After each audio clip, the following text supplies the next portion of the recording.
yang nak cerita dengan amalan khurafat dalam masyarakat ni? Siapa lelaki ni? Apa yang dia amal? Amalan khurafat. Lelaki yang saya cerita ni, dia salah seorang yang membela hantu laut.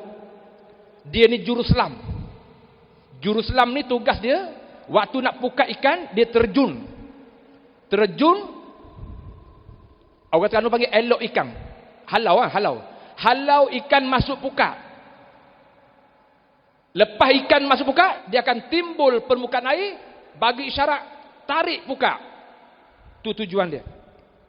Tapi, apa kesan dia pakai tadi? Orang pakai jin laut ni, dia boleh menyelam tanpa pakai oksigen.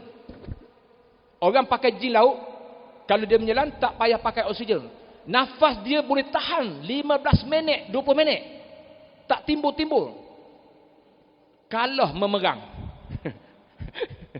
Memerang pun, menyelang kejar ikan pun timbul. Ni hebat pada memerang ni. 15 minit, 20 minit tak timbul. Menyelam, halau ikan masuk pukat. Inilah ilmu yang dia pakai zaman muda. Ni lelaki yang saya rawat ni, dia pakai ilmu hantu laut untuk halau ikan masuk pukat. Tapi amalan ini dia tak buang.